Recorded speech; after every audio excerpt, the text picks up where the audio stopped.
Entonces siempre que se pelean, yo, o sea, como que mi mente se pone a cantar Science Fiction, Double Feature, Doctor X, Ya, Will sí, build vamos the a tener creature. feminismo, Interseccional, transincluyente, deconstrucción, friki, cultura pop, literatura. ¡esto es Femnormal! Hola a todos y bienvenido a la nueva temporada de Femnormal. Yo soy Merce Garcés. Ay, perdón. No te preocupes. Y yo soy Edna Montes interrumpiendo a Merce. Y pues aquí seguimos en la distopía. La cuarentena se medio ha acabado, pero no para muchos. No hay vacuna, este virus sigue propagándose y pues todos creímos que iba a terminar para septiembre y pues no. Sí, todavía cuando estábamos planeando la temporada anterior, yo le dije a Merce, vamos a darnos un break y seguro cuando volvamos ya va a estar todo normal. Uh-huh. Es decir, si normal es salir con a todos lados con cubreboca y con gel antibacterial y tener miedo de contagiarse, sí es normal. O sea, normal para mí siempre fue como alejándome de las personas, de no me toques, no me toques, no me toques. Por ese lado a mí no me molesta mantenerme a 2 metros de la gente. No, a mí tampoco, pero aún así es como extraño. Como que tuvimos que aceptar que esto va para más largo de lo que creíamos, posiblemente pasando el año nuevo. Entonces vamos a grabar desde la comunidad de nuestra casa para no dejar el podcast de lado. Además, vi un meme esta semana que era ya sabes, las figuritas de Niño Dios, que decía, y ahora ya sabes lo que se siente que te guardan en febrero y te vuelvan a sacar hasta diciembre. No, yo vi unas figuras de Niñito Dios con hazmat suits, con los trajes hazmat estos de las películas. También padres. Y pues para celebrar la distopía que vivimos en la vida real, hemos decidido empezar nuestra nueva temporada con ciencia ficción. ¡Yay! Es uno de nuestros géneros favoritos y queríamos no queremos hacer paralelos con la ficción y la vida real porque pues eso ya no está chido. O sea, ya es como muy deprimente ver cuánto se ha predicho gracias a la ciencia ficción. Pero sí queremos hablar de este género porque como feministas y pues lectoras ávidas ha sido como el género que nos ha proporcionado representación, que le ha dado voz a muchas mujeres y que aparte nos ha dado grandes obras que nos han ayudado a explicarnos el mundo. Cuando se trata de mujeres autoras, la ciencia ficción es un territorio muy fértil para cuestionarse cosas, ¿no? Cuestionarse el status quo, las cosas que son posibles a futuro o no, y han estado siempre, sobre todo desde la segunda ola de los años 60 del feminismo, o incluso desde la primera ola, como muy, muy entrelazadas la obra de las autoras en la ciencia ficción y el feminismo. Sí, porque como dices, es como un terreno muy fértil donde nos permiten cuestionarnos cosas como qué es realmente la equidad de género y cómo se puede ver una sociedad donde exista. Que tal vez más bien necesitamos imaginárnosla para saber hacia dónde vamos o para saber cuáles podrían ser como los marcadores de éxito, ¿no? Uh-huh. Sí, sobre todo ya lo diremos más a fondo más adelante en este episodio, pero creo que sí existe una tradición particularmente femenina y de todos estos grupos que son como de minorías o considerados minorías, la comunidad LGBT, las comunidades afrodescendientes y demás, justo especular sobre futuros posibles, sobre otros mundos, sobre avances tecnológicos, es un buen terreno para... O realidades alternas, ¿no? De qué hubiera pasado si, por ejemplo, nunca hubieran esclavizado a África. Ajá, sí, por ejemplo, ¿no? Muy Wakanda. Sí, hablaremos un poquito más de eso. Sí, decimos Wakanda y se nos quiebra la voz porque... Sí, pues de hecho estamos grabando este episodio justo el día después de que se anunció que perdimos a nuestro rey T'Challa. Ah, qué triste. Pero sí, justo este asunto de la ficción especulativa ayuda mucho a cuestionar las cosas y ir más allá de los límites que a lo mejor impone la historia o los géneros más realistas, entre comillas, ¿no? Que eso siempre ha sido como un pleito de géneros literarios, ¿no? O sea, es ficción y aún así como que pues no sé quiénes son estas personas que deciden cuáles son las definiciones y significados de los géneros literarios y cuál es su ranking, pero por ser ficción especulativa, como que siempre han puesto a la ciencia ficción como en un peldaño muy abajo y lo han ignorado por años y como que no se lo toman en serio y hasta lo usan como de manera, pues no quiero decir insulto, pero casi así como condescendiente, así de, escribe ciencia ficción. Bueno, sí sabemos para qué nos hacemos, son estos señoros blancos. Sí, pero heterosexuales. Pero lo que me refiero es que en los últimos 20 años, toda la ficción especulativa ha agarrado un boom comercial muy fuerte, o sea, ha demostrado su valor tanto como análisis del mundo, como calidad de desarrollo de personajes y de historias, como para que lo sigan condescendiendo de esta manera. Claro, sí, no es que los señoros no están dispuestos a abandonar su isla de poder, ¿no? Uh-huh.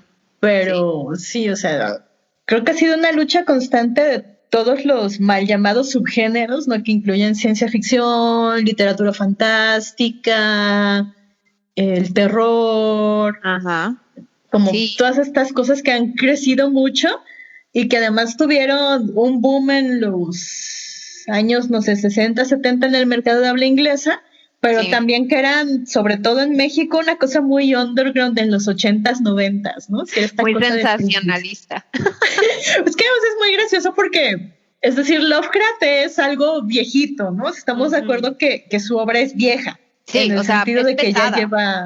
ya lleva décadas existiendo, casi un siglo, pero yo me acuerdo que todavía cuando yo era adolescente y leía Lovecraft, era como muy desconocido y se me hace raro, ¿no? Se me hace raro porque ahora lo veo y ya hay como un boom de mucha gente que lee, adora Lovecraft. Ajá. Yo creo que pues siempre hemos estado aquí, los fans de todos estos subgéneros, pero como que apenas hemos encontrado un espacio gracias a redes y a foros y el mundo virtual como para expresar ese fanatismo.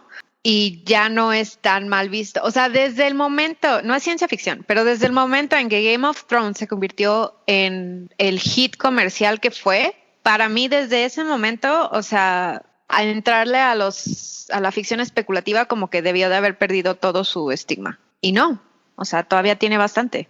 Pero es que además es muy gracioso porque yo que viví mi infancia en finales de los 80s, buena parte de los 90s, y hubo un boom de ciencia ficción. Exacto, o sea, fue una época muy dorada de ciencia ficción, ¿no? O sea, yo me acuerdo de Volver al Futuro, poquito los cazafantasmas que a lo mejor están en esta línea especulativa, Blade Runner, Los Expedientes Secretos X, o sea, todo este como subgénero era extremadamente popular y la tele y el cine estaban llenos de ciencia ficción y aún así todo el mundo los veía como mal, ¿no? Como algo menor.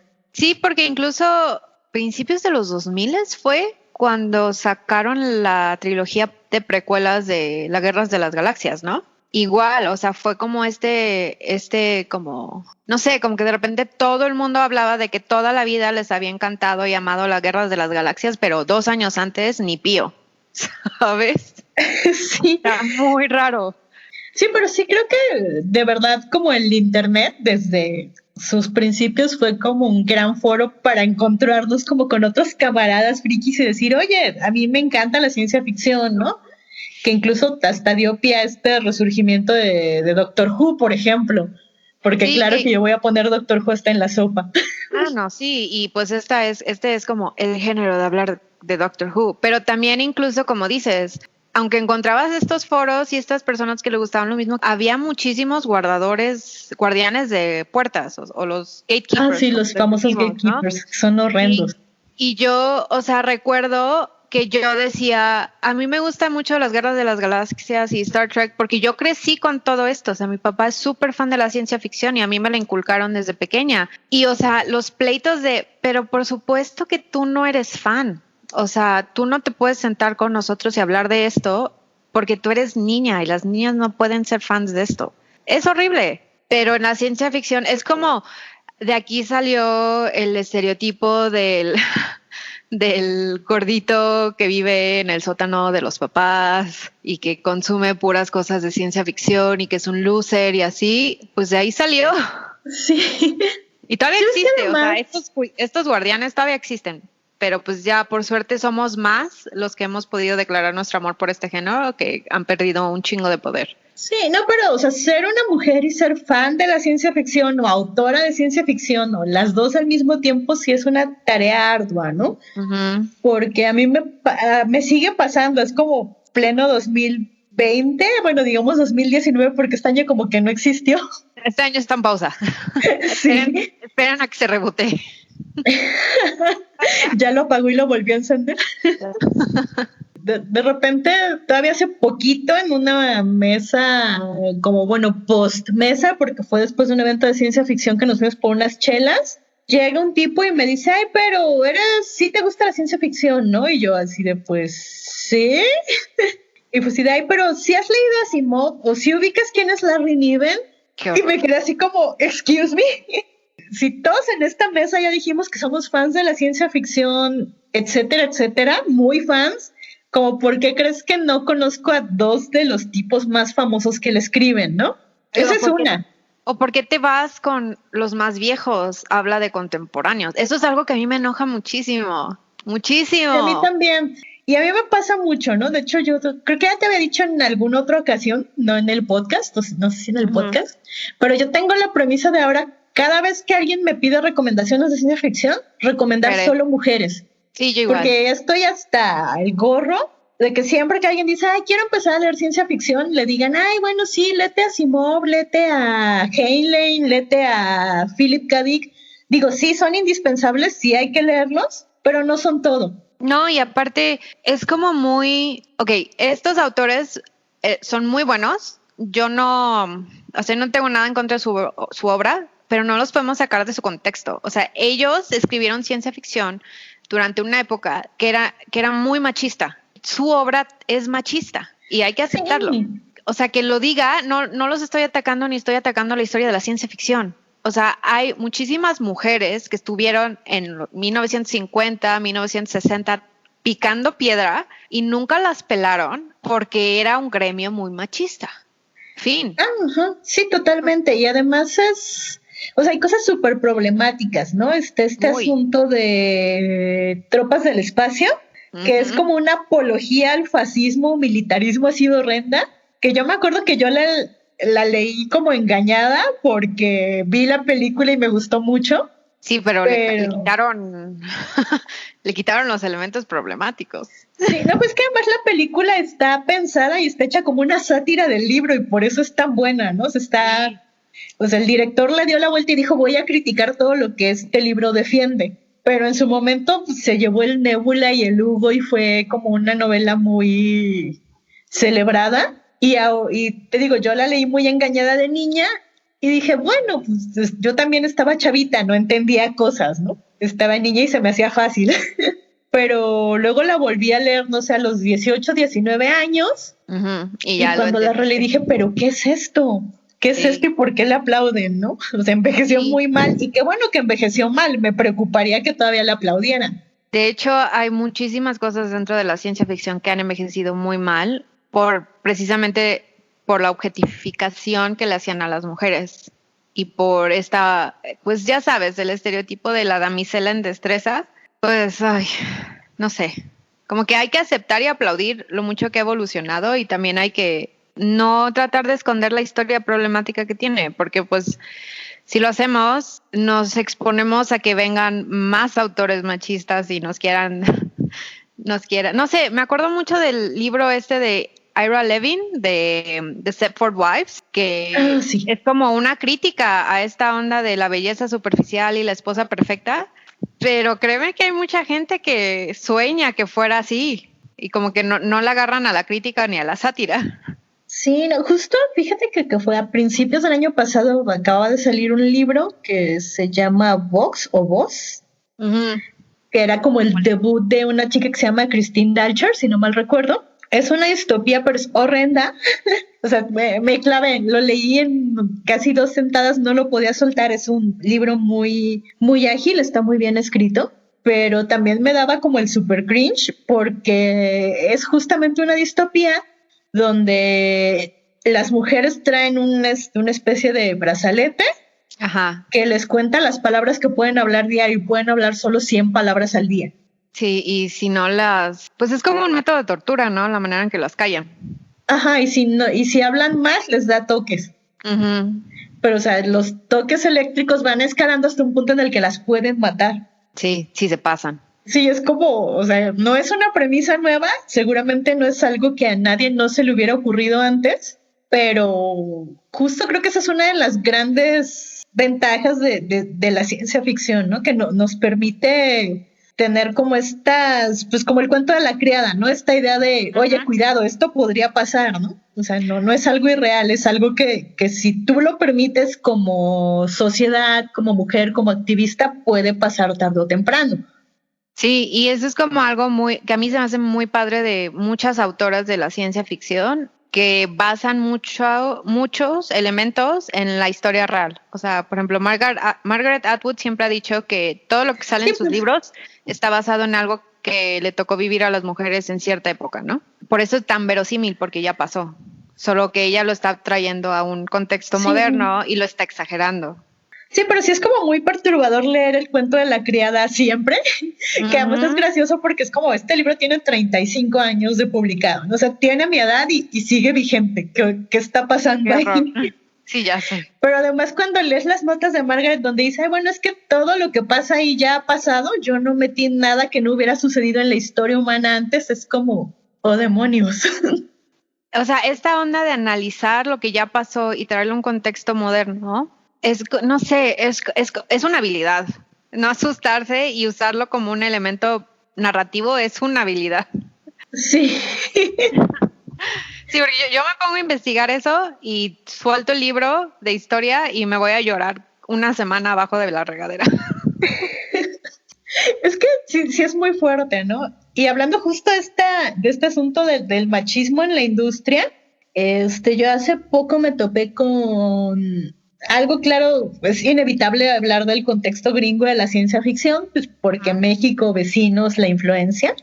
No, y aparte porque sí, o sea, Estados Unidos ha sido uno de los países donde han tenido como el mayor éxito y el mayor auge, la verdad.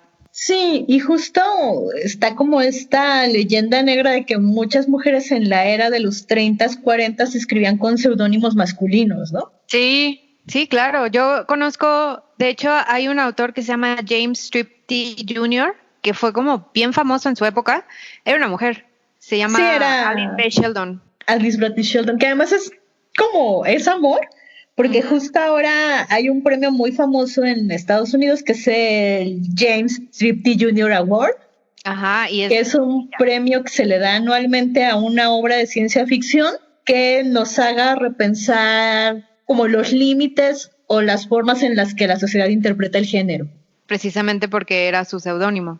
A mí no sabes la felicidad que me da cuando voy a una librería y en la parte de ciencia ficción ves así, por ejemplo, Alice Bradley Sheldon, conocida como James Tripty Jr. O sea, como que ya ponen su nombre arriba y el seudónimo abajo para que no se te olvide que ella durante años tuvo que escribir con este seudónimo. O sea, no sé, me da mucha felicidad.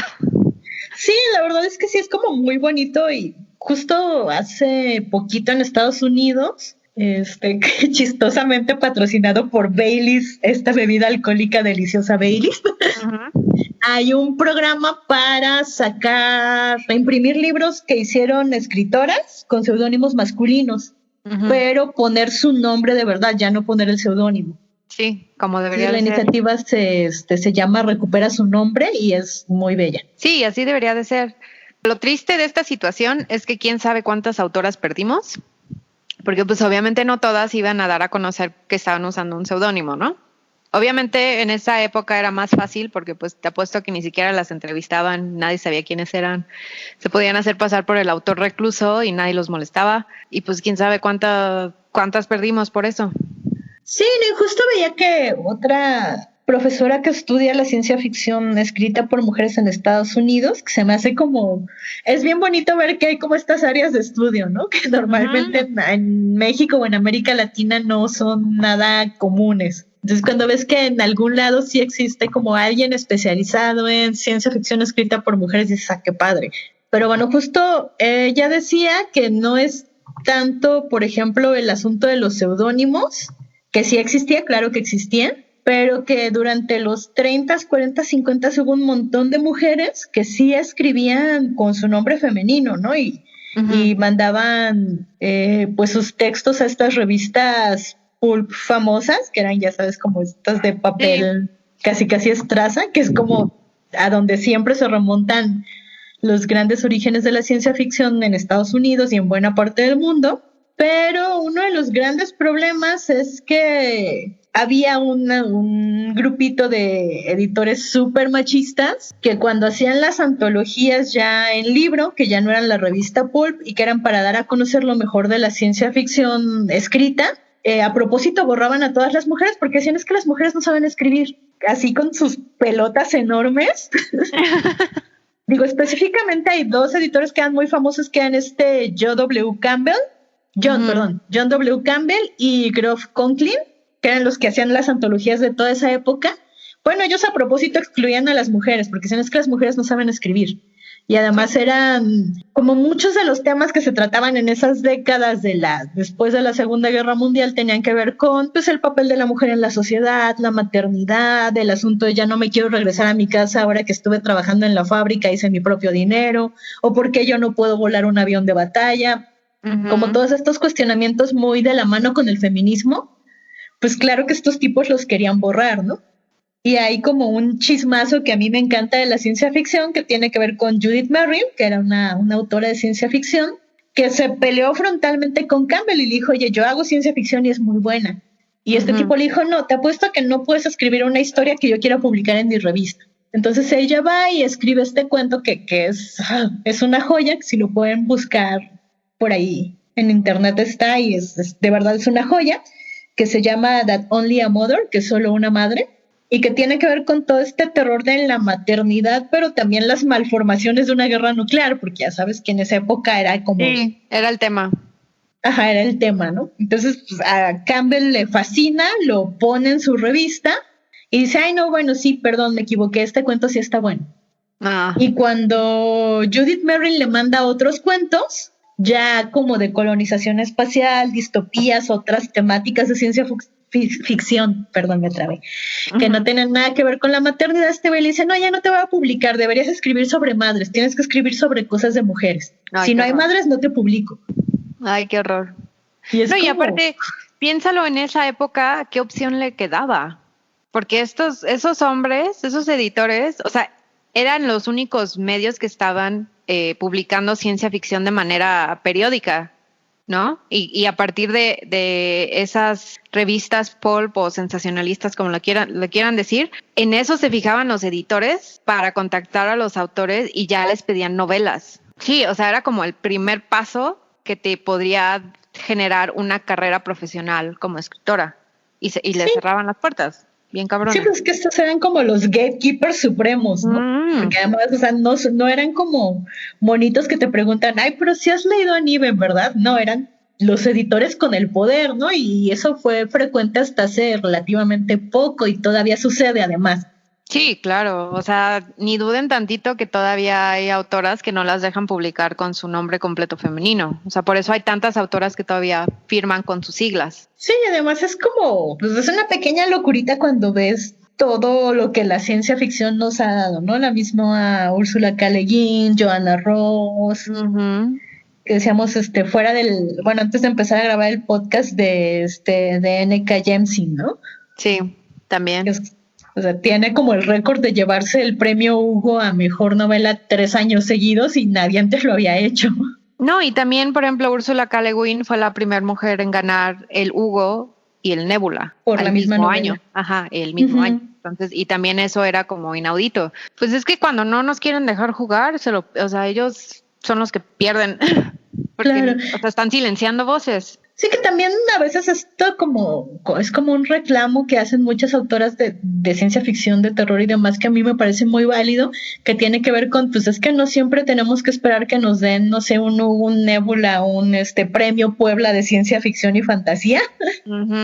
Para ver si ya nos explican. Sí, o sea, a veces es como, pues, vamos a tener fanzines, vamos a armar nuestras propias antologías, vamos a buscar revistas digitales, otros medios. Sí, porque pues estos medios de señoros blancos heterosexuales siguen Muy queriendo cerrado. silenciar a las mujeres, ¿no? Y nos siguen viendo feo porque somos mujeres que además hacemos géneros que para ellos son menores. Pues algo que a mí me causa mucha risa dentro de la discusión de ciencia ficción es como la definición y que a mucha gente no le gusta el término ciencia ficción porque es la traducción literal del inglés, ¿no? O sea, science fiction, ciencia ficción, que muchos pelean que debería ser así tipo ficción científica, lo cual a mí me da un chingo de risa. No sé, porque se me hace como un pleito innecesario. Pero pues ya sabes que a los señoros les fascinan sus términos y su academia y sus analistas literarios. Es que además la academia es muy loca, ¿no? Porque Es súper loco, o sea, pensarías que un subgénero como la ciencia ficción, no que no se estudie, o sea, sí que se estudie, pero parejo. Se aferran a las cosas más pequeñas y tontas. pues es que fíjate que es muy gracioso porque, por ejemplo, Asimov, que era autor, también era como un gran estudioso de las formas y las estéticas de la ciencia ficción, ¿no? Uh-huh. Pero muchos años después también lo fue Joanna Ross. Y si Ajá. checas como los estudios de uno y otro son diametralmente opuestos, ¿no? Pues claro, porque los dos se fijaban en cosas completamente diferentes. O sea, Asimov sí era de los de usemos bien los términos. Si vas a escribir ciencia ficción, tiene que ser así. Y es como, Sí, porque digo, no. realmente entre Asimov, Philip K. Dick y ellos son los que nos heredaron esta idea de la ciencia ficción dura y blanda, ¿no? La famosa Ajá. ciencia ficción dura y blanda. Que es decir, es dura cuando tiene datos y está muy aferrada a la ciencia, y es blanda cuando se centra más en este factor humano o social. Pero Sí. también después llegó Bradbury y se lo pasó por el arco del triunfo. Uh-huh. Digo, Octavia Butler se lo pasó 1000 veces más por el arco del triunfo, ¿no? Ay, sí, esa mujer, mis respetos, porque en el momento en el que lo metió todo lo de los esclavos, oh, por Dios, se la voló. Sí, no, que además Octavia Butler es como de las grandes fundadoras de esta corriente que es el afrofuturismo. O sea, a mí personalmente ciencia ficción, sci-fi no me molesta, me gusta, aparte porque viene en la canción de Rocky Horror Picture Show, la de la introducción. Entonces siempre que se pelean, yo, o sea, como que mi mente se pone a cantar Science Fiction, Double Feature, Doctor X. Ya, Will sí, build vamos the a tener, creature. si vamos a tener como una referencia, tiene que ser de Horror Rocky Show, tiene que. O sea, esa es una película, aparte a mí me encantan las películas estilo B, o sea, como de que no tenían presupuesto, que le metieron un chingo de imaginación y como que hicieron Es que son trucos muy de magia. hermosas.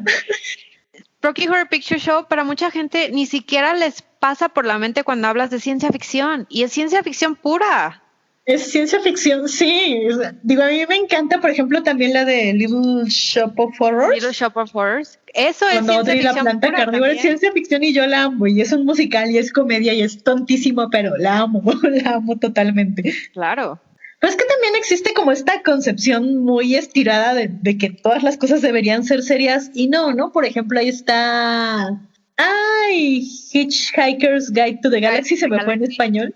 Que es una comedia bien cabrona, así. No, está súper cagada. Ay, aparte. Está bien, Sí, son inmensos.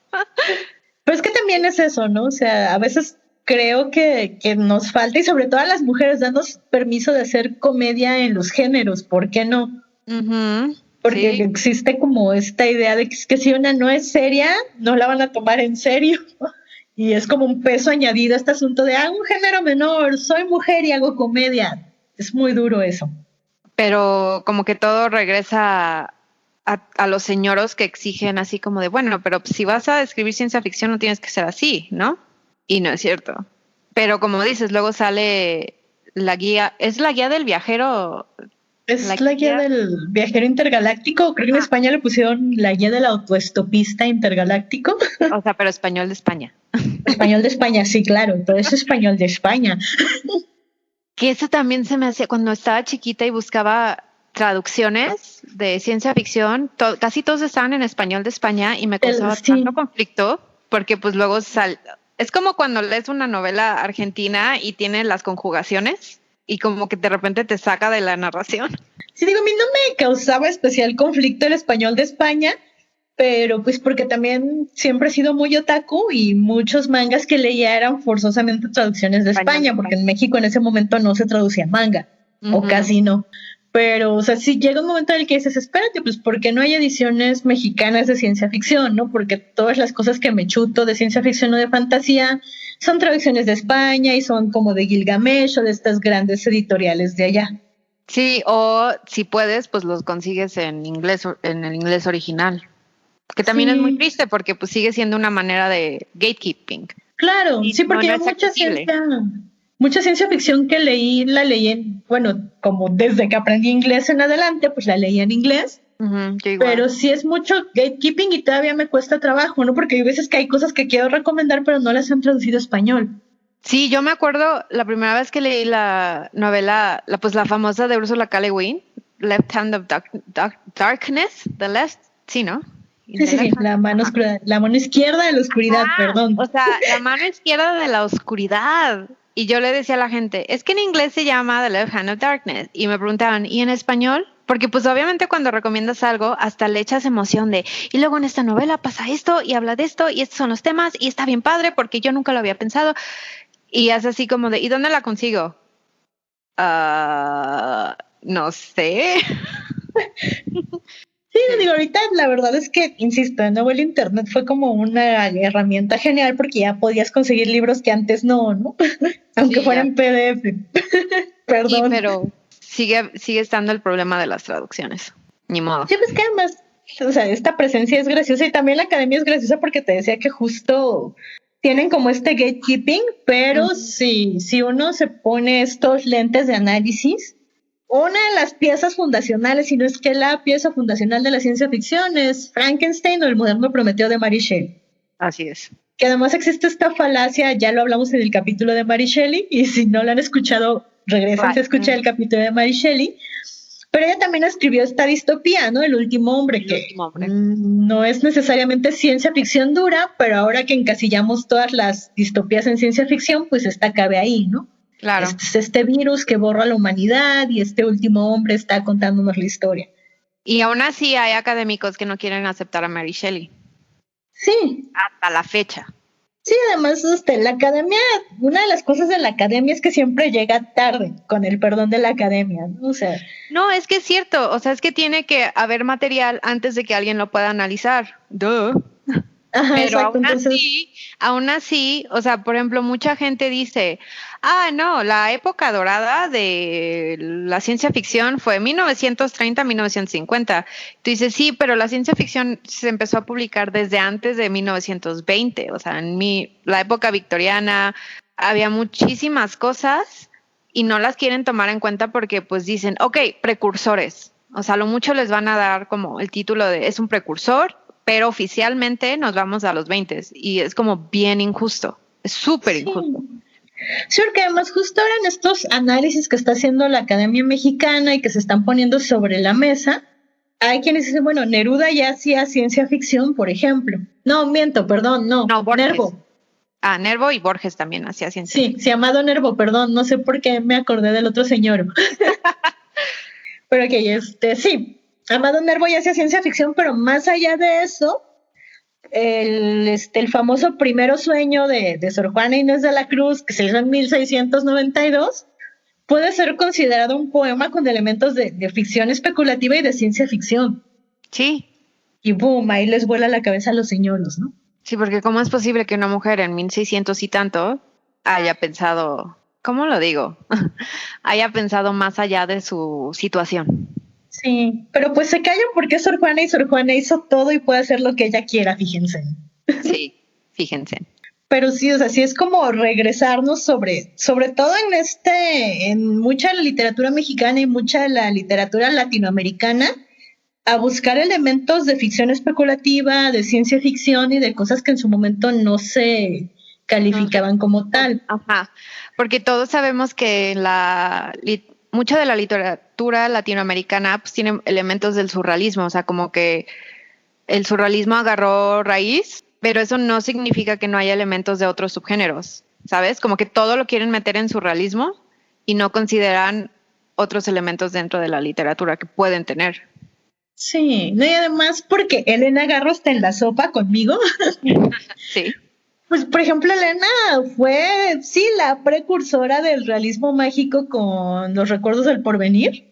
Y también puedes pensar en que Rulfo hacía ficción especulativa y que Pedro Páramo ficción está más cercano, sí, no, está más cercano al género fantástico que al realismo mágico o al realismo en general, ¿no? Claro, pero como que es una tradición. Entonces, en lugar de detenerse y analizar los diferentes elementos para ver, pues no tanto para ver qué subgéneros había, pero como más bien para aceptar que no necesariamente todo Latinoamérica quiere ser realismo mágico o surrealismo. O realismo en general. Ajá. O sea, nuestra cultura hay muchísimos elementos que podrían dar para inspirar distopías, no sé, westerns, mexafuturismo, ¿sabes? Algo steampunk. Tiene muchísima tela de dónde cortar y a fuerzas nos quieren seguir metiendo en la caja del realismo mágico. Sí, por completo, y es como... Porque además, una de estas grandes cosas que propone Joanna Ross, por ejemplo, y que a mí me hace muchísimo sentido, bueno, para mí tiene mucho sentido, para que no se quejen de que calco del inglés. Ella postuló justo un concepto tiene un ensayo precioso que se llama La estética de la ciencia ficción o estéticas de la ciencia ficción, algo así, luego les investigo. Pero ella justo acuñó un término que es suburbio galáctico. Ajá. Que tiene que ver con cómo muchos autores de ciencia ficción en los 30, 40, 50, incluso hasta la fecha, fallan al plantearse las formas en las que la tecnología va a cambiar a la sociedad, ¿no? Sino que de repente avanza la tecnología, ya colonizamos otros planetas, ya tenemos nanomáquinas y milagrosamente la gente sigue viviendo en estructuras familiares de 2 hijitos o más, como si fuera un suburbio de clase media, en parejas monogámicas heterosexuales. Claro, sí, a huevo, porque no es posible otro género ni relaciones interespaciales. Ajá, por ejemplo. Entonces, esa es la riqueza de muchas cosas de ciencia ficción, ¿no? Por ejemplo, que Star Trek se planteara todo un orden universal pacifista de no intervención en una época de los 50, 60 que Estados Unidos era súper bélico y estaba súper metido en Vietnam, es revolucionario. No, y también, por ejemplo, esta idea que se ha heredado de una estructura galáctica como un gobierno, así de que si tú quieres, como tipo la Unión Europea, si tú quieres formar parte de nuestra unión, pues tienes que seguir estas reglas, entras y pues hay tratados de exportación, importación, puedes viajar, hay pasaportes, shalala, o sea, como que esta estructura galáctica de sociedad, ¿no? De que a huevo alguien tiene que venir a poner orden. Sí, sí que por ejemplo es algo que creo suele cuestionarse mucho, pero en la ciencia ficción japonesa. Sí, de hecho hay un programa, no sé si lo has visto, que se llama The Orville. Es precioso. Es como estilo Star Trek, pero si fuera, o sea, con un pensamiento más moderno, como muy contemporáneo.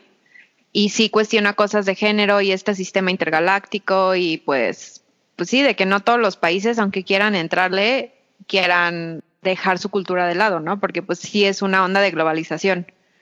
Está muy padre. Y lo más chistoso es que ese programa lo hizo el que hizo Family Guy. Es como su gran space opera, pero lo hizo lo está haciendo súper bien. Y es como de esos programas que no han logrado agarrar tracción, porque según yo todavía no están disponibles como en plataformas de streaming. Sí, yo lo anotaré porque la verdad es que sí no lo he visto. Te va a encantar. Pero te digo, lo malo es que yo solo lo he podido ver, o sea, sí de que cuando prendes la tele y vas viendo canales y a ver qué hay, y está The Orville, me quedo viendo The Orville. En algún momento lo había dicho Mariana Enríquez, ¿no? Que para nuestra generación, la de Mariana y digamos las que venimos un poquito más para acá, poquito, pero un poquito, de repente ya las referencias también son audiovisuales, ¿no? O sea, ya no es solo... me influyó tal y tal y tal libro como escritor, ¿no? Como escritor me influyó la música fulano, las películas de Mengano, tal serie, tal videojuego. Cómics. O sea, porque mucha gente no lo quiere aceptar, pero X-Men es ciencia ficción. O sea, X-Men es ciencia ficción. Mutaciones. X-Men. Fin. Sí, completamente. Pues hasta el hombre araña es ciencia ficción, ¿no? O sea, claro. Araña radioactiva, mutaciones. Hulk es ciencia ficción. Y Iron Man. Todo. Es que yo creo que uno de los problemas que yo he visto, porque nosotros nos hemos topado con tener que dar estas explicaciones cuando conocemos a alguien que nos dice, ay, a mí no me gusta la ciencia ficción. O sea, como que mucha gente se quedó con la idea de ciencia ficción en el espacio, viajes interestelares, no sé, cyberpunk, space operas o los space western o esta onda de que es muy duro porque es la ciencia y solo a partir de la ciencia puede existir esta historia, etcétera, etcétera. Pero la ciencia ficción es muchísimo más que eso. O sea, como decíamos, no necesariamente tiene que estar tan arraigada el avance tecnológico, científico, lo que tú quieras. O sea, puede ser algo muy realista, como X-Men, que lo único que hicieron ahí fue, pues la gente nace diferente, nace con estas mutaciones y entonces la sociedad los empieza a relegar. O sea, eso es ciencia ficción y no mucha gente, ya cuando lo empiezas a explicar, mucha gente se queda pensando y dice, entonces sí me gusta la ciencia ficción. Pero como que este estereotipo, no sé por qué no se la ha podido quitar. Sí, porque en realidad si piensas pues en el diario de la criada o en el mismo Frankenstein, es como que no hay necesariamente viajes interespaciales ni tiene que haberlos, ¿no? No, pero sí hay elementos de ciencia o de análisis como cultural o social que te permite como cambiar aspectos para contar la historia, como en el cuento de la criada, ¿no? Esta onda de que pues hubo pues no sé qué fue, no me acuerdo, guerra o algo nuclear que hizo que las mujeres ya no pudieran procrear y por eso ya existen las criadas, ¿no? O sea, pero fue a partir de un evento, voy a decir científico o tecnológico, porque como que no me acuerdo bien cómo fue, o no me acuerdo si siquiera lo explican, ¿no? ¿Verdad? No, creo que no hay una explicación muy clara. O sea, ¿sabes, por ejemplo, que te mandan a las granjas estas? Ajá, que están contaminadas, o sea, es tierra contaminada y pues obviamente los químicos les afectan. Pues esa es una base científica y como que no tiene que ser más allá, ¿no? Y a partir de ese elemento científico, pues puedes crear la historia y hacer algo especulativo. Así de qué pasaría si nos quedamos sin procrear, pero solamente un grupo pequeño de mujeres puede tener hijos, entonces, ¿qué hacemos? Suena muy loco, pero pues así es. Ese es el cuento de la criada, básicamente. Sí, y es que justo una de las grandes cosas por las cuales de repente mucha gente favorece más usar este término de ficción especulativa que de ciencia ficción, tiene que ver con eso, ¿no? Porque sí estamos especulando sobre los grandes qué pasaría si, ¿no? Como Joanna Ross en El hombre hembra que se hace esta pregunta sobre el género. O la misma Úrsula que ya está hasta en la sopa también. No, pero incluso, y va a sonar muy tonto, pero caricaturas como Rick y Morty, o sea, cada capítulo de esa caricatura puede ser un subgénero de ciencia ficción o ficción especulativa diferente. Y lo hacen bien. Sí, es que también lo cierto es que justo ahora hablar solo de ciencia ficción ya es como, ya sabes, es un gran paraguas que cubre muchas denominaciones, ¿no? Están las distopías y están las ucronías y están las space operas y los space westerns. Las historias revisadas, el paralelismo de que mundos alternativos, viajes en el tiempo, afrofuturismo, mexafuturismo, el noir espacial. Etcétera, etcétera, etcétera. O sea, yo también estoy de acuerdo que la palabra ciencia ficción igual y ya tiene mucho peso cultural y lo mejor sería llamarlo ficción especulativa. Sí, digo, porque también hay, bueno, está ahí el steampunk y el dieselpunk y el cyberpunk. Hay quienes están haciendo el biotech y también hay como propuestas por ahí en América Latina de hacer ya sea algo como el obsidiana punk, que se deriva del jade punk de China y estos lugares asiáticos. Sí, lo más chistoso es que cuando empiezas a mencionar así todo lo que se puede hacer, hasta la gente te ve raro, así como de, ¿cómo existe de eso? O sea, ¿cómo es afrofuturismo? Pues es, si te imaginaras que las culturas africanas, aunque tú las ves rudimentarias, realmente fueran tecnológicamente avanzadas, pero no pierden estos elementos de tribu. Y se te quedan viendo bien raro, como si eso no fuera posible. Y luego sale la maravillosa película llamada Black Panther y te quedas así de ¡tarán! Wakanda forever. Digo, son muchos primeros que creo que yo he visto a lo largo de mi vida y como fan de la ciencia ficción y agradezco muchísimo, ¿no? Por ejemplo, como Roxane Gay y su colaboradora, que fueron como las primeras mujeres afroamericanas en ser escritoras titulares de Marvel para un cómic. Sí.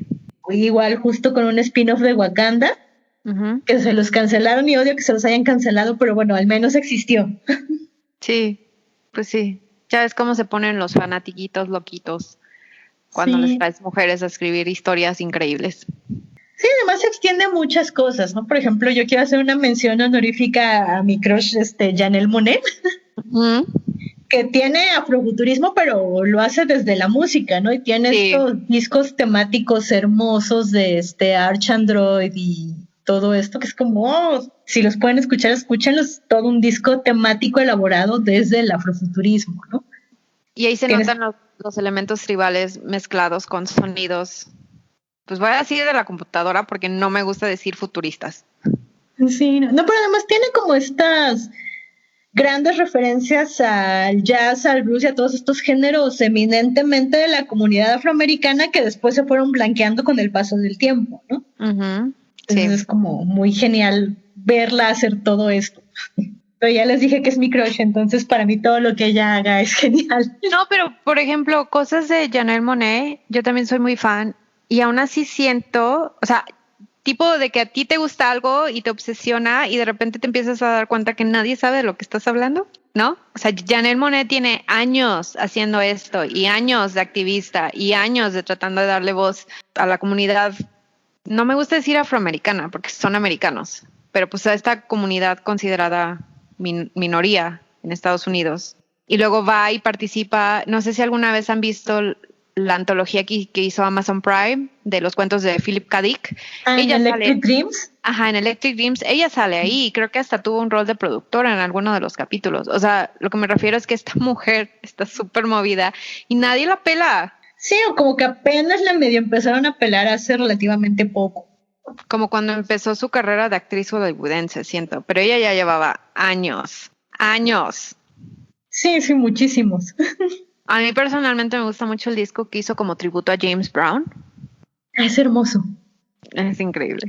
Sí, bueno, ya te dije, yo soy como totalmente parcial porque todo lo que Janelle Monáe haga para mí está bien hecho. Ella es amor.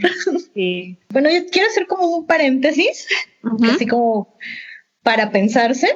Tengo los datos del el premio, o si no es que el más famoso, si el más conocidillo de ciencia ficción y fantasía, que es el Premio Puebla de Ciencia Ficción y Fantasía, que se otorga cada año aquí en México a un cuento dentro de este espectro del género de ciencia ficción o fantasía. Siento que es muy redundante. Bueno, tengo los datos nada más desde la primera emisión hasta la emisión 29, que fue en el año 2013. ¿Y luego qué pasó? Se sigue otorgando, pero yo ya no encontré los datos de los ganadores en la página, perdón. Okay. Pero el caso es que entre los 80s que empezó, creo que empezó en 87, por ahí, y el 2013, solo lo habían ganado 4 mujeres. No me sorprende. Sí, la primera fue Gabriela Rábago Palafox en el 88, luego en el 90 Isabel Velázquez Oliver, Olga Fresnillo en el 92, luego hasta el 2008 María Luisa Herreguerena, espero haber dicho bien su apellido porque está medio complicado. Y nada más porque es como compa, ubico que lo ganó una chica más, Atenea Cruz, en 2017, que ya está después de las cifras que yo tengo. Entonces súmenle 5 más o menos. Más allá de que el cuento sea como anónimo o no cuando lo mandas, porque lo mandas con seudónimo y todo, porque todo el asunto de los concursos siempre va a ser complicado y subjetivo. Creo que sí tiene mucho que ver con que nosotras como autoras a veces somos inseguras todavía, ¿no? Tenemos como este síndrome de impostora de, ay, es que es el premio más grande de ciencia ficción del país, a lo mejor mi cuento no es lo suficientemente bueno, como nos han socializado tanto para sabotearnos. Sí, ya sé. Que nos saboteamos nosotras solitas, ¿no? Y le hacemos la chamba al patriarcado. Entonces aquí mi invitación es esa, ¿no? O sea, si ustedes hacen lo que sea que hagan. Porque justo ayer una amiga mía también compartió un meme en Facebook que me dolió en el corazón porque tiene razón, que decía que muchas mujeres nos callamos y no hacemos arte, y hay hombres que la neta no son tan buenos. Y tienen toda la presunción de decir que son los mejores y Ajá, y tienen toda la confianza del mundo y se presentan y participan y por eso la arman, ¿no? Entonces aquí es como independientemente de si los jurados son subjetivos o no, si el tema es entre comillas de mujeres o no, es como pues no lo duden, su voz vale, manden a los concursos, manden a publicar, ábranse su blog, promocionenlo sin vergüenza. O sea, el caso es no silenciarnos nosotras mismas, ¿no? Para eso ya está el sistema, ya está el patriarcado y ya están los señores en la academia. Sí, que aparte, pues es el debate constante, ¿no? De, pues como decíamos, o sea, no necesariamente tienes que escribir de, entre comillas, temas de mujeres. O sea, literal, todes podemos escribir de lo que sea desde nuestra experiencia, ¿no? Y que no porque no sientas que es una voz femenina, creas que esté mal. O sea, no, ¿qué es una voz femenina para empezar? ¿Ok? Ajá, empezando por ahí. Sí, ¿qué es esta onda de, ay, escribes como mujer, dibujas como mujer? De verdad no entiendo. Pero bueno, el punto es, como dice Edna, te construyan esa idea de que es que como soy mujer, igual y no soy lo suficientemente buena, no importa. O sea, neta, hay hombres que han tenido la carrera de la vida porque se aventaron y porque tienen esa confianza y porque se saben vender, no les da pena, porque ellos no les metieron esta pena. Sí, y además, pues, digo, vale la pena acordarnos justo de la misma Gabriela Rábago Palafox, que apenas la estamos revalorando, que fue más o menos lo mismo que le pasó a Amparo Dávila, ¿no? Nos tardamos mucho en revalorarla. Pero, por ejemplo, ella justo con el cuento que ganó el premio Puebla, se llama Pandemia, que era sobre un virus muy similar al SIDA en la Ciudad de México. Eran los 80s, claro. Pero justo hace ratito yo decía que hay muy pocas referencias de hacer humor en ciencia ficción. Y justo ya tiene una sátira que se llama Resurrección, que tiene que ver con un futuro no tan lejano, donde el catolicismo ya se erradicó como si fuera una enfermedad, ¿no? Y hay una sátira muy interesante ahí.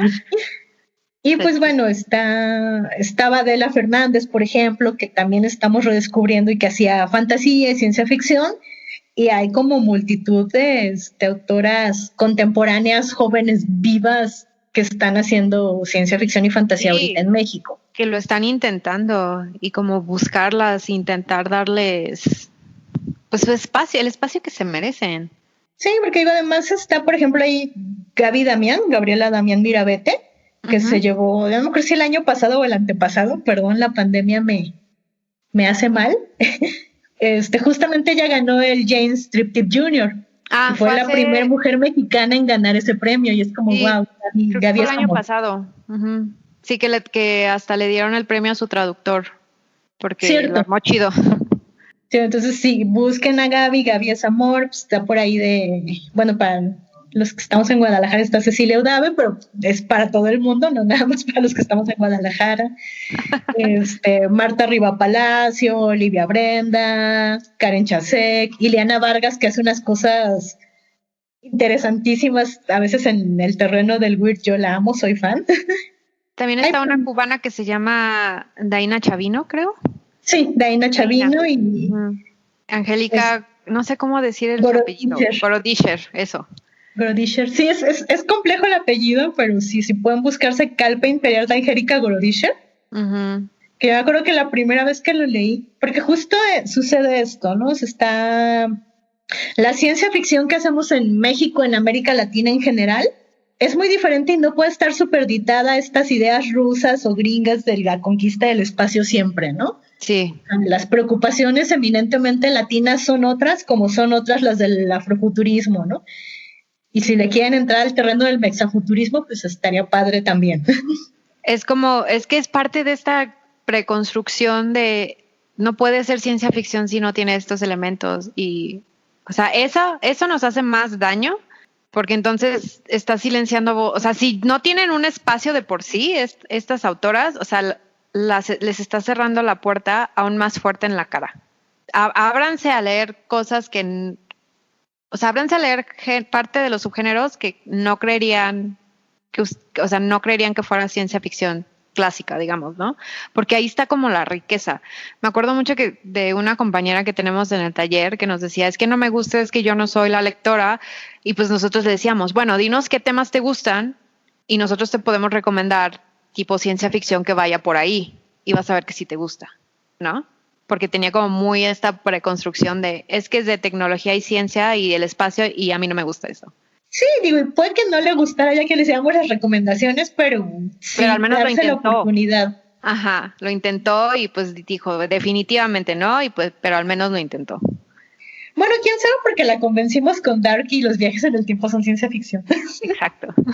Es que es eso, o sea, por ejemplo, luego ves maravillas como Dark, que lograron comercializarse como en un terreno como mayor, o sea, porque esa serie debió de haber sido de culto, ¿sabes? En otro tiempo esa serie nadie hubiera Siempre ha sido hablar de como esa serie. Twin Peaks, ¿no? Que la vieron, Ajá. bueno, no la vieron 10 personas, iba a decir la vieron 10 personas, No, pero no es cierto. pero sí la vieron como 10 personas cuando se estrenó. Ahora que que sacaron la secuela, entonces de repente ya todo el mundo así de, sí, yo la vi cuando salió. No me mientan, no me mientan. Sí, no sé, los raritos de Laura Palmer éramos poquitos en ese entonces. Sí, y era como de esas series, o sea, ¿te acuerdas de Firefly? Ah, sí, yo amaba Firefly. O sea, Firefly es un super western del espacio, bien hecho, bien producido, y duró que 2 temporadas porque nadie una temporada una temporada y una peli. Porque nadie la veía. O sea, qué desperdicio. Sí, yo todavía la extraño, ¿eh? Entonces, yo todavía soy de las ñoñas que, no sé, 15 años después sigue firmando para que hagan más Firefly. Ya sé, yo también. Aunque ya estén todos ruquitos, no me importa.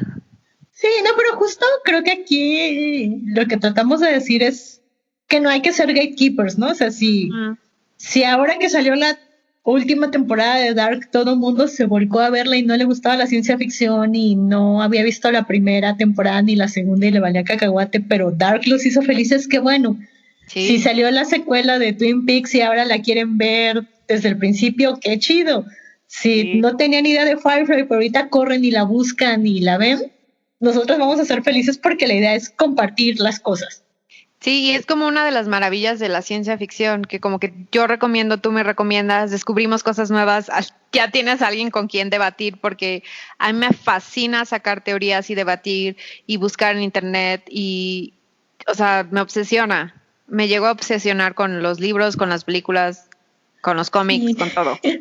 Sí, yo también, pero creo que justo ese es el punto, ¿no? Y lo dijimos por ahí de la primera temporada en el capítulo de los gatekeepers y los fandoms, ¿no? O sea, no, lo bonito de estar en un fandom es que puedes compartir y que te puedes apasionar con cosas, con tus amigos, etcétera, etcétera. Personalmente a mí me gusta ya llamarle más ficción especulativa, no sé si es muy mamona de mi parte, pues, pero como que siento que me ahorro la explicación de no, mira, la ciencia ficción puede ser todo esto. Sí, fíjate que yo también soy más fan de ficción especulativa, pero justo porque ya los géneros son muy híbridos, ¿no? Hace poquito, Rosa Montero estaba trabajando, bueno, ni tan poquito, pero Rosa Montero tiene esta trilogía de ciencia ficción que también es noir, que es un homenaje a Blade Runner. Ah, entonces, sí, es muy buena. Sí, que son las aventuras de la detective Bruna Hodgkin, que empieza justo con lágrimas en la lluvia y por el título se dan cuenta de la referencia. Ves estas mezclas y dices, bueno, es que ya es tan rico que a veces la etiqueta estorba un poco, ¿no? No ayuda, estorba. Sí, o sea, como que todavía hay mucha gente que quiere creer que, pues no sé, que seguimos tipo Jules Verne, ¿sabes? Y no, ya avanzamos muchísimo.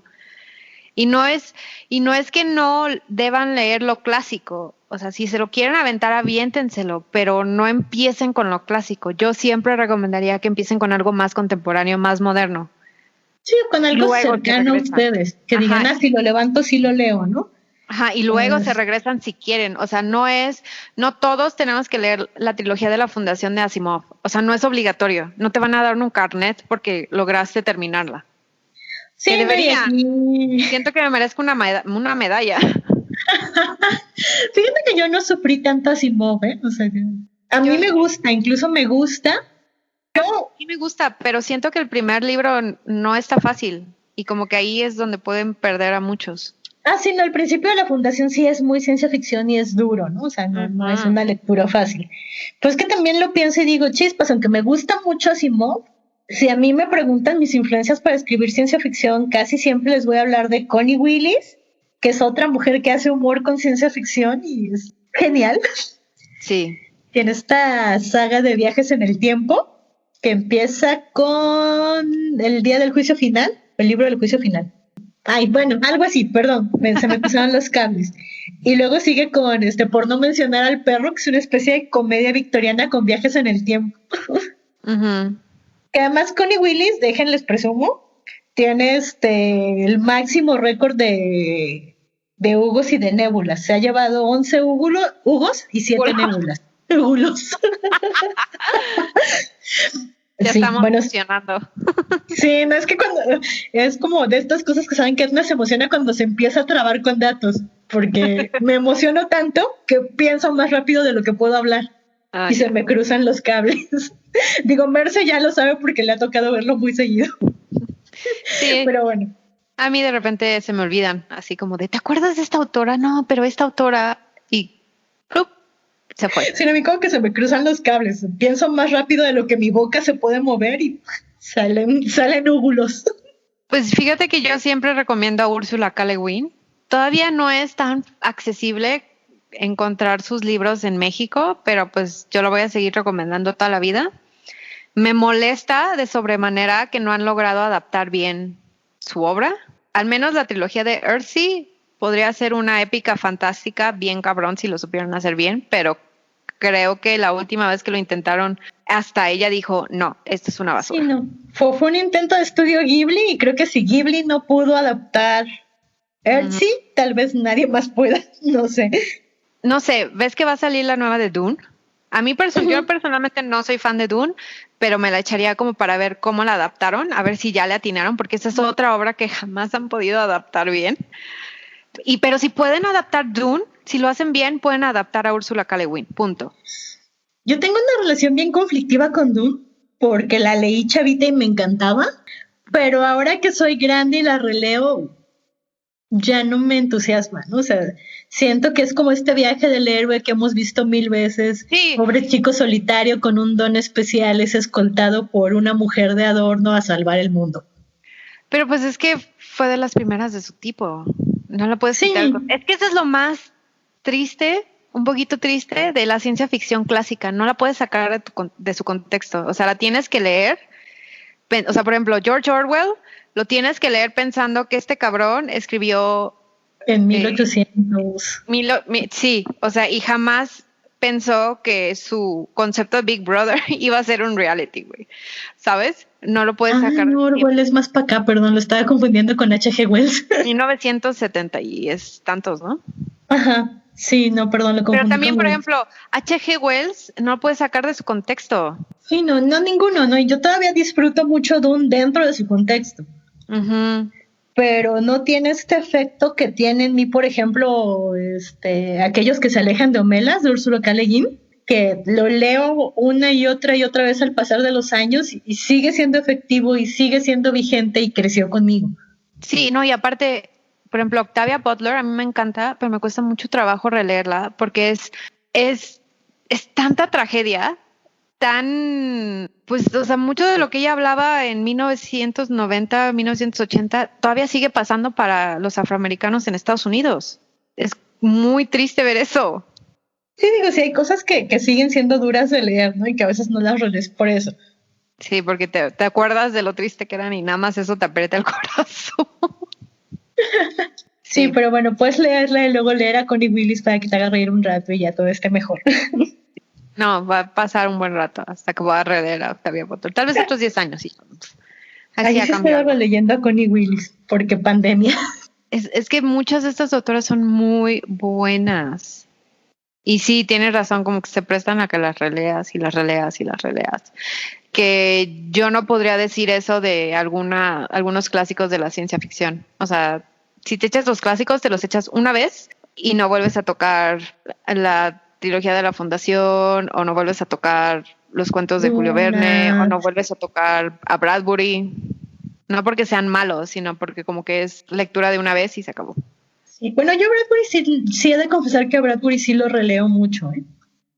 Yo por ejemplo sí puedo releer a Philip K. Dick y aún así me cuesta un poco de trabajo porque no lo puedo sacar de su contexto. Sí, digo, también releo mucho a Dick, pero sí es pesadón. Uh-huh. Pero bueno, también hay muchas autoras. A Gorodischer, por ejemplo, la releo mucho. Porque como que me quedé, pues no traumada, pero en shock. La primera vez que leí Calpa Imperial, Uh-huh.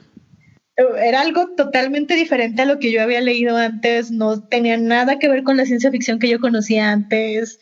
Tiene premisas loquísimas. Sí. No sé qué tiene que la releo y me sigue sorprendiendo. Y no estoy diciendo que sean malos, pero por ejemplo Gorodischer no se me hace pesada como se me hace pesado Stanislav Lem, que también Stanislav Lem no lo puede sacar de su contexto soviético. No, y fíjate a que a mí me gusta mucho. Sí, es lo que te iba a decir, a mí me gusta mucho Lem.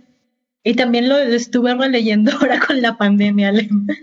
Sí, no, fíjate que yo estuve releyendo cosas más de horror que de ciencia ficción, que creo que también fue un Yo error. estaba oscilando entre los dos. Digo, también releía los hermanos Sturgatsky, ¿son? Uh-huh. También. Pero es que también la ciencia ficción rusa es otra cosa. Sí, es otro género de por sí mismo. Por ejemplo, Solaris, la película esta de... Ay, ¿cómo se llama este hombre? Que se me olvida. Bueno, ese güey. O sea, es ciencia ficción, pero es tan rudimentaria que me encanta. Porque creo que eso es lo que tienen los soviéticos, que son bastante rudimentarios. A diferencia de los gringos, que son como súper tecnológicos y todo brilla y todo funciona, la ciencia ficción soviética es como lo contrario. Sí. Y más social, que es lo que más se me hace interesante. Sí, no, y justo ahora, digo, saliéndonos como de este contexto latinoamericano, también hay ciencia ficción china muy interesante y muy nueva. Fíjate que de la China casi no he leído, pero tengo ganas de leer a este hombre que le dieron un premio, que te dije, y me dijiste que tú también lo querías leer, o ya lo habías leído. Es Ah. el de la Tierra Errante. Esa. Es que hay varios. De repente... No, es que tiene como su trilogía, ¿no? Uh-huh. Pero creo que sí es esa, que como que ahorita es como el autor chino de ciencia ficción. Porque está Liu Cixin, no sé si lo pronuncio bien, que es el del problema de los tres cuerpos, que es una trilogía. Esa es otra, sí, que también ahorita tuvo un boom comercial muy fuerte. Y también está Ken Liu, que hace también como ficción especulativa. Pero bueno, ya ese es otro tema, salirnos de... Pero es que tienes razón, o sea, cuando la ciencia ficción se arraiga a la cultura y es más como antropológica, digamos, que le interesa, cuando te cuentan más sobre el impacto cultural que tiene la ciencia o la tecnología en la sociedad, a mí eso se me hace 1000 veces más interesante que si vamos a conquistar planetas. Sí, fíjate que yo, bueno, hace poquito llegué al taller un cuento que estaba retrabajando, que según yo es como ciencia ficción, hope punk, bla, bla, bla, que tiene que ver mucho con los sueños, ¿no? Y este régimen fascista, absolutista que controla los sueños. Uh-huh. Y se lo rolé como a señor novio, porque a veces le rolo las cosas que escribo. Y él me dijo, me recuerda mucho a otro señor chino que se llama Mayan, que tiene un libro que se llama China Dream, ¿no? Que también tiene que ver con oponerse a este régimen que te quiere imponer como un gran sueño unificado. Y yo ni idea, no lo había leído, no nada, pero ya lo tengo en mi lista para leer. No solo en la ciencia ficción especulativa, en la ficción en general, no hay ideas nuevas, pero es más bien cómo te cuentan la historia. O sea, cuál es el giro que le dan estos autores. Sí, no, y justo ya que lo lea les contaré, pero sí creo que mis temores como mexicana, después de la dictadura perfecta del PRI y todas las cosas que están sucediendo en este nuevo régimen presidencial, son muy, muy diferentes a las que puede tener alguien que ha crecido en una China comunista desde siempre, ¿no? No, y aparte, o sea, esta onda de los sueños, por ejemplo, de este autor chino, se me hace muy lógico, porque pues estuvieron en un régimen muy unificador, que hasta se han de haber sentido, hasta los han de haber querido como educar para que sus sueños no fueran en contra del régimen, ¿sabes? Sí, Eso, no, esta cosa. eso es perfecto para una historia de ciencia ficción. Sí, no, y justo hace ratito alguien estaba tuiteando por ahí que no existe futuro si no hay ciencia ficción antifascista, ¿no? Ujú. Y yo lo retuiteé porque se me hizo una frase hermosa, ¿no? O sea, sí es cierto. Es La ciencia real. ficción y la ficción especulativa son Siempre, una forma de resistir y siempre lo han sido. Digo, no, el y arte en general. sí, y siempre han como puesto el foco en estos elementos problemáticos. Por ejemplo, The Man in the High Castle, no, así no se llama. Sí, la de Philip K. Dick, ajá, Esa, donde ajá. ganan los nazis Los la guerra. nazis, sí, o sea, imagínense qué hubiera pasado si ganaran los nazis. O sea, ya es una serie, la pueden ver si no se quieren echar el libro, pero todo lo que plantean en esa serie son cosas que o han pasado en los últimos años o están sucediendo ahorita, porque es fascismo a final de cuentas, ¿no?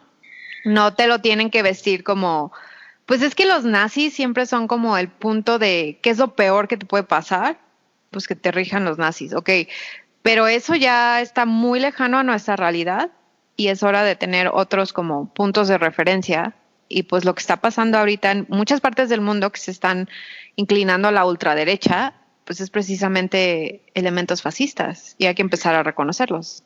Sí, no, y creo que justo es por eso que la ficción especulativa es tan pertinente ahora, ¿no? Y justo con estos ascensos de la extrema derecha, es súper importante que las mujeres tengamos voz, porque normalmente las mujeres y las minorías somos las primeras que sufrimos los golpes de la extrema derecha, ¿no?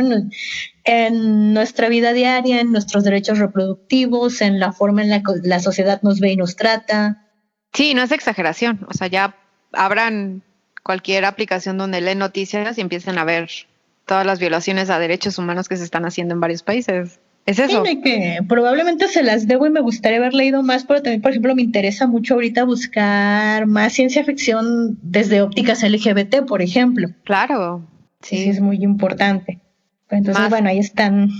más cosas de teoría de género dentro de la ficción. Es que a veces es muy chistoso, pero es muy real. A veces logras entender el mundo mejor cuando lees ficción que cuando lees teoría o historia, ¿no? Porque ya en la ficción te lo están planteando de una forma en donde todo lo que te cuentan te está obligando a pensar y a analizar en tu día a día.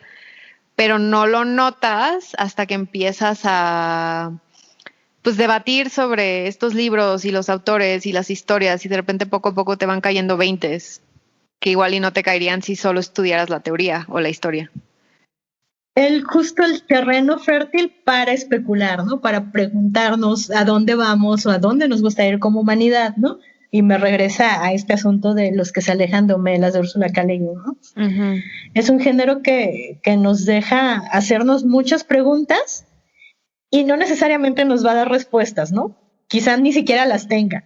No, pero o sea, es el chiste, o sea, porque a final de cuentas, pues en la vida no hay respuestas definitivas, porque a fuerzas en la ficción quieres tener tus conclusiones definitivas. Sí, no, y además hay acercamientos de ciencia ficción muy bellos a la naturaleza humana, ¿no? Como esta serie que acaba de salir casi de Tales from the Loop, Uh-huh. que tiene como esta estética retro, además, pero sí es ciencia ficción, pero es ciencia ficción que versa sobre los grandes dilemas humanos, ¿no? Sobre la identidad, sobre todas esas cosas que nos cuestionamos diario. Uh-huh.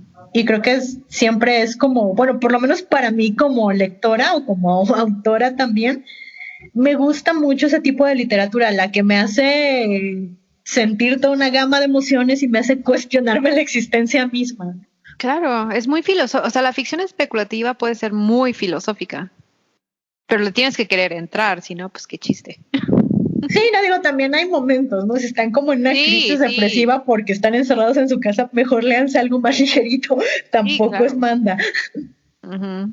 Yo digo, ahí están el montón de recomendaciones, ¿no? Y además ahorita hay autoras muy jóvenes que están haciendo cosas muy interesantes de ciencia ficción aquí en México, que ya lo habíamos dicho, ¿no? Ya les di mi lista hace ratito, también está por ahí Andrea Chapela.